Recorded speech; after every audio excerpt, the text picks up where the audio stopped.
నిజామాబాద్ లో అమిత్ షా సభ పసుపు బోర్డు కొత్త కార్యాలయాన్ని ప్రారంభించనున్న కేంద్ర మంత్రి పాలిటెక్నిక్ కాలేజ్ గ్రౌండ్ లో బహిరంగ సభ.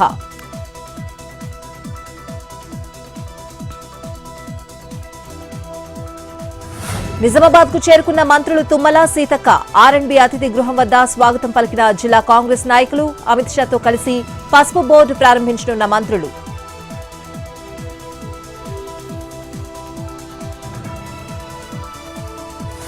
రాష్ట్రాన్ని 5 జోన్లుగా మార్చి అభివృద్ధి చేసుకుంటున్నాం. రౌడీలు రాజకీయ ముసుగు వేసుకుని వచ్చినప్పుడు జాగ్రత్తగా ఉండాలన్న సీఎం చంద్రబాబు. ప్రజాప్రతినిధులు నిత్యం ప్రజలకు అందుబాటులో ఉండాలని సూచనలు.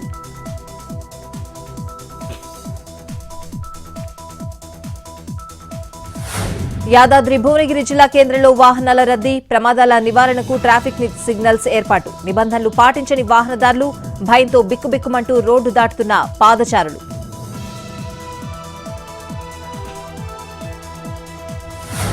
ఆదిలాబాద్ జిల్లాలో నకిలీ సర్టిఫికెట్ల కేసులో పోలీసుల పురోగతి. కుంభకోణం కేసులో మొదలైన అరెస్టుల పర్వం. పొరుగు రాష్ట్రాల వాళ్లకు జిల్లా నివాస ధృవీకరణ పత్రాలు ఇస్తున్నట్లు గుర్తింపు. ఎన్టీవీ వరుస కథనాలతో కదిలిన అధికార యంత్రాంగం.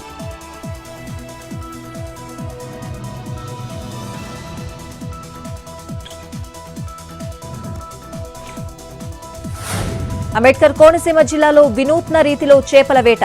వలలు వేసుకుని గోదావరిలోకి వెళ్లకుండానే పడుతున్న మత్స్యకారులు. కూల్ డ్రింక్ బాటిళ్లతో ఎరవేస్తున్న స్థానికులు. ఖర్చు లేకుండానే చేపలు పడుతున్నాయంటూ సంతోషం.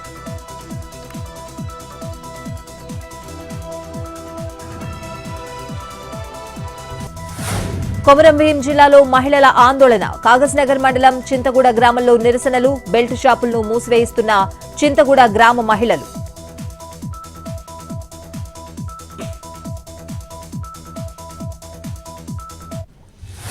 విజయవాడ మచిలీపట్నం జాతీయ రహదారిపై ప్రమాదం. అదుపు తప్పి కరెంటు స్తంభాన్ని ఢీకొట్టిన ప్రైవేట్ ట్రావెల్స్ బస్సు. బస్సు మీద పడిన విద్యుత్ తీగలు.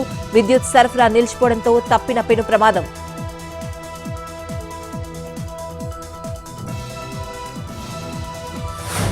తిరుపతి శ్రీశక్తి పీఠంలో వారాహి నవరాత్రి ఉత్సవాలు. 4 రోజులుగా వైభవపేతంగా వేడుక. 4వ రోజు రక్తపంచమి అలంకరణలో భక్తులకు దర్శనమిచ్చిన అమ్మవారు.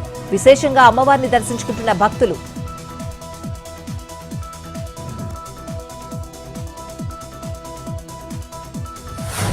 భద్రాద్రి కొత్తగూడెం జిల్లా రామన్నగూడెంలో గిరిజనుల ఆందోళన. పట్టా భూములను అప్పగించకుండా ఇబ్బందులకు గురిచేస్తున్నారని ఆగ్రహం. రోడ్డెక్కి ధర్నా చేపట్టిన ఆదివాసీలు.